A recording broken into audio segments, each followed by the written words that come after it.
आपको बता देना चाहता हूं, आप करेंगे, आप क्या करेंगे, ये किसान यहां से जब भी हट के जाएगा जब बिल वापसी होगा, क्योंकि आपको पता होना चाहिए ये अब आज़ाद भारत का सबसे बड़ा आंदोलन हो चुका है। इससे पहले ब्रिटिश हुकूमत के खिलाफ हमारे देश ने 1857 में जो क्रांति शुरू की थी और 1947 में उनको हिंदुस्तान से खदेड़ के भगा करके दम लिया था। इसी तरह अगर ये काले कानूनों को वापस नहीं लेते हैं तो इनको सत्ता से नीचे फेंक के और जो तब किसान यहाँ से जाएगा। मजलूमों के दिल का हर नाला तासीर में डूबा होता है, मजलूमों के दिल का हर नाला तासीर में डूबा होता है और जालिम को खबर कर दे कोई कि अंजाम सितम क्या होता है। और जब जुल्म गुजरता है हद से तो कुदरत को जलाल आ जाता है, फिरौन का साया उठता है, पैदा कोई मूसा होता है। तो ये चले जाएंगे। Election is the not fought for next election, election is the fought for next generation.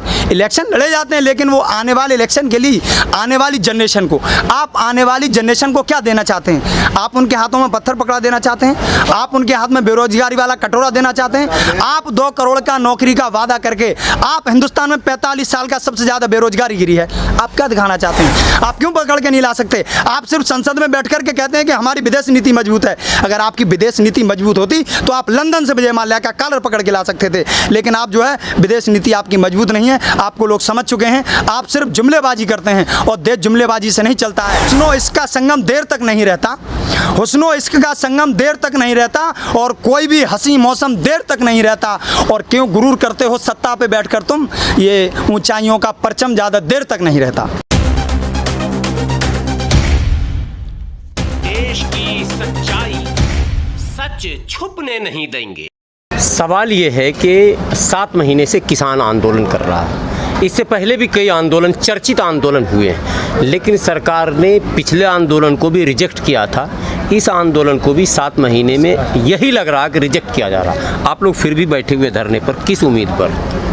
ये उम्मीद कर रहे हैं कि प्रधानमंत्री जी, जो प्रधानमंत्री जी ये कहते थे, ये वादा करके आए थे किसानों की आय को दोगुना करना है और किसान मेरे दिल में रहते हैं। मैं गांव से रहने वाला व्यक्ति हूं, मेरे दिल में किसान बसता है। आप देख रहे हैं इतनी गर्मी में, एक सर्द मौसम में किसान यहाँ पड़ा रहा, तड़पता रहा, और इस गर्मी में जहाँ जो है वो लोग एसी में बैठे हुए हैं, किसान इस धूप में इसलिए बैठा हुआ है कि जो है आप तीनों कृषि काले कानूनों को वापस ले लीजिए। अगर किसान आपके दिल में बसता होता तो आप उस किसान की बात को सुनने के लिए आप या तो किसान को वहाँ बुलाने के लिए आमंत्रित करते। आप जो है कृषि मंत्री के ऊपर थोप देते हैं, कृषि मंत्री से जो है सवालों का जवाब न दे करके उसमें संशोधन की बात करते हैं, जबकि किसान चाहता है कि संशोधन कुछ नहीं, जो है 16 बिंदुओं पर कोई चर्चा नहीं। चर्चा होनी चाहिए तो तीनों कृषि काले कानूनों को वापस करना चाहिए और MSP पर कोई गारंटी कानून बनना चाहिए। किसान इस उम्मीद के साथ यहाँ बैठा है और मैं आपको बता देना चाहता हूँ, आप करेंगे, आप क्या करेंगे, ये किसान यहाँ से जब भी हट के जाएगा जब बिल वापसी होगा, क्योंकि आपको पता होना चाहिए ये अब आज़ाद भारत का सबसे बड़ा आंदोलन हो चुका है।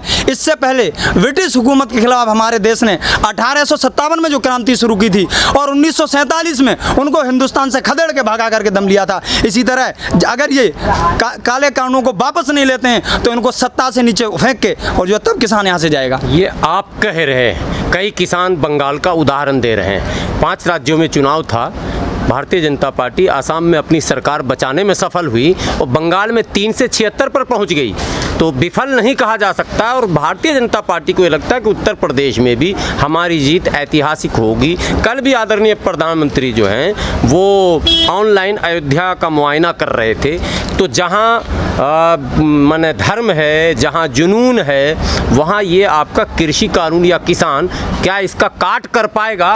बिल्कुल इसका काट साफ है। जो पार्टी धर्म के नाम पर देश को विभाजित करना चाहती थी, आज इस किसान आंदोलन ने उस धर्म की खाई को पाटने का काम किया है। इस आंदोलन में हर जाति, हर धर्म, हर वर्ग के लोग हिस्सा ले रहे हैं। भारतीय जनता पार्टी सिर्फ धर्म के नाम पर लोगों को बांटना चाहती थी। और आप बात पश्चिम बंगाल चुनाव की कर रहे हैं, इनको ये लग रहा था कि पश्चिम बंगाल चुनाव में भी भाजपा की ऐतिहासिक जीत होगी, लेकिन ऐसा नहीं हुआ, क्योंकि जो किसान की आह थी, जो किसान सर्द मौसम में यहाँ बैठा रहा, उसकी आह इनको लगी है। मजलूमों के दिल का हर नाला तासीर में डूबा होता है, मजलूमों के दिल का हर नाला तासीर में डूबा होता है और जालिम को खबर कर दे कोई कि अंजाम सितम क्या होता है। और जब जुल्म गुजरता है हद से तो कुदरत को जलाल आ जाता है, फिरौन का साया उठता है, पैदा कोई मूसा होता है। तो ये चले जाएंगे। आपने देखा होगा जो तानाशाह थे, जिनको अपनी सरकारों पर अहंकार था, वेद और शास्त्रों में ये लिखा हुआ है, वो कंस जिसको अपनी सत्ता पर बहुत अहंकार था, वो कृष्ण जी के पूरे खानदान को ख़त्म करने पर तुला हुआ था, लेकिन उनके घर में पैदा होकर के कृष्ण कृष्ण जी ने उसका अंत किया और उसका शासन खत्म किया। इसी तरह ये किसान, जिस किसान ने इस उम्मीद के साथ कि भाजपा हमारा विकल्प है, भारतीय जनता पार्टी को युवाओं ने वोट दिया, किसानों ने वोट दिया, लेकिन युवाओं और किसानों का वोट लेकर के ये भारतीय जनता पार्टी चंद पूंजीपतियों का काम करने पर तुली हुई है। इस तरह से ये सरकार नहीं चलने वाली है। आप टीवी देखते हैं या नहीं देखते हैं, न्यूज़ चैनल? जी बिल्कुल देखता हूँ न्यूज़ चैनल। आपको वहाँ किसान के मुद्दे, जवान के मुद्दे, महंगाई बेरोजगारी के मुद्दे या शिक्षा और स्वास्थ्य के मुद्दे दिख रहे हैं? मैं आपको बता देना चाहता हूँ, कलम और कैमरे दोनों पर सरकार का पहरा है, गोली लगा दी गई है, उनके निशाने पर हैं वो लोग, इसलिए वो सच्चाई नहीं दिखा पा रहे हैं। आप देखिए, जो लोग सच्चाई दिखाने की कोशिश करते हैं, जो लोगों को शिक्षा देने की बात करते हैं, उनके खिलाफ टारगेट करके उनको अंदर किया जाता है। जो मीडिया सच्चाई दिखाने का काम करती है, आप उसके लिए सबूत है। अभिषेक शर्मा को देख लीजिए, पुण्य प्रसून वाजपेयी को देख लीजिए।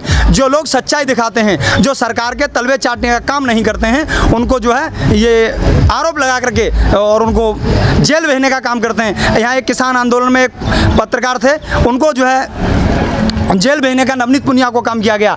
तो सच्चाई ये है, सच्चाई सोशल मीडिया के द्वारा चल रही है। जिस सोशल मीडिया पर भी भारतीय जनता पार्टी और भारत सरकार पाबंदी लगाना चाहती है, वो इसलिए लगाना चाहती है कि सोशल मीडिया के जरिए पूरे भारत में जो है किसानों के आंदोलन को एक अलग जगह है। आप उत्तर प्रदेश के किस जिला के हैं? मेरा जिला कासगंज पड़ता है, एटा कासगंज, जो अलीगढ़ के पास पड़ता है। एटा से आप हैं। 2022 में पढ़ाई लिखाई, दवाई, कृषि मुद्दा होगा या हिंदू मुसलमान, हिंदुस्तान पाकिस्तान, कब्रिस्तान, तो क्या क्या तान, जितना भी तान सकते हैं, मुद्दा क्या होगा? कोई मुद्दा, ये मुद्दा नहीं चलने वाला है। देश की जनता समझ चुकी है। जो प्रधानमंत्री जी ये कहते थे कि जो है उत्तर प्रदेश में जाकर के कि आप देख लीजिए, पिछली सरकार ने कब्रिस्तान की बाउंड्री कराई है, शमशान को नहीं देखा है। शमशान के नाम पर 4 साल सरकार चली, योगी जी की सरकार 4 साल चली। आपने देखा होगा कितने शमशानों की बाउंड्रियां की गई। लोगों को धर्म के नाम पर बांटने का काम किया गया। वो लोग समझ चुके हैं। इस राज्य के अंदर उत्तर प्रदेश सरकार के शासन में 3-3 हजार लाशें गंगा किनारे फेंक दी जाती हों, उनको कौवे कुत्ते नोच के खाते हों, उनको हिंदू रीति रिवाज के जो है अंतिम संस्कार नहीं किया जाता हो, वहाँ कहाँ धर्म है? धर्म संकट में है, धर्म भाजपा सरकार में संकट में है। सर्वधर्म की बात करने वाले लोग ये नहीं है, ये सिर्फ सांप्रदायिक बातें भड़का करके, लोगों का विभाजन करके, लोगों का ध्यान डाइवर्ट करके सरकार चलाना चाहते हैं। ये जनता समझ चुकी है। मैं आपको बता देना चाहता हूँ, आपने अभी किसी सवाल पूछा था खालिस्तान, ये अगर कोई भी आदमी कोई किसी तरह का आंदोलन देश के अंदर पैदा होता है, ये उसको जो है खालिस्तानी, टुकड़े टुकड़े गैंग, इसकी संज्ञा देने का काम करते हैं। आप क्यों नहीं खोजते उस चीज़ को? जब जेएनयू के अंदर एक निहत्थे बच्चों पर वहां आकर के अखिल भारतीय विद्यार्थी परिषद और आरएसएस और दिल्ली पुलिस ने आकर के निर्मम तरीके से लाठी चलाई, आपने उन बच्चियों के ऊपर जो उनका खून बहा था, उनके लिए क्या न्याय देने का काम किया? वहाँ सिर्फ हिंदू नहीं, आप हिंदुओं की बात करते हैं तो आप बात कीजिए रोहित वेमुला की। कहाँ है रोहित वेमुला, जिसको गायब करने वाली आपकी सरकार है? आप सिर्फ धर्म का नाम जो है धर्म का धंधा करते हैं, जाति का नाम लेकर लोगों का विभाजन करके उनका ध्यान डाइवर्ट करके सरकार चलाना चाहते थे। अब ऐसा नहीं होने वाला है। पंचायत चुनाव में आपने देखा होगा कि भारतीय जनता पार्टी को मुंह की खानी पड़ी। आप कह रहे हैं आपका कुर्ता बतारा का आप सपाई हैं, ये देखिए मैं नहीं कह रहा हूँ, व्यूवर कह सकते हैं। क्या युवा उत्तर प्रदेश का रोजी रोटी, पढ़ाई लिखाई, किसान और बिजली, इस मुद्दे पर गोलबंद होना चाहता है? ऐसा मिजाज है, कुछ बता सकते हैं आप? आपने उत्तर प्रदेश में, मैं आपको वही बता रहा हूँ, जिला पंचायत चुनाव जो है इसका सेमीफाइनल था। आपने उस सेमीफाइनल में देख लिया कि जो जनता के द्वारा वोट दिया गया था, जनता के द्वारा वोट दिया गया, उसमें भारतीय जनता पार्टी बहुत पीछे चली गई, जबकि सारे चुनाव सरकारों के होते हैं। और आप मुझे बता रहे हैं कि समाजवादी पार्टी से मैं जो है, मैं बता नहीं रहा हूँ, कुर्ता लग रहा है। भारतीय किसान यूनियन स्वराज जो संगठन चलता है, भारतीय किसान यूनियन स्वराज संगठन चलता है मेरे यहाँ, और जिसके राष्ट्रीय अध्यक्ष आदरणीय कुलदीप पांडे जी हैं, उन्होंने कल जो है लखनऊ जाकर के राज्यपाल के लिए ज्ञापन सौंपा है। मैं उसी संगठन से जिला महासचिव हूँ कासन से, भारतीय किसान यूनियन स्वराज का। और जो है राजनीतिक पार्टी की बात ये रही कि राजनीतिक पार्टियां देश को चलाने का काम करती हैं, देश को आगे बढ़ाने का काम करती हैं। मैंने कई बार और लोगों को बताया है, कई चैनलों पर बोला है, election is the not fought for next election, election is the fought for next generation.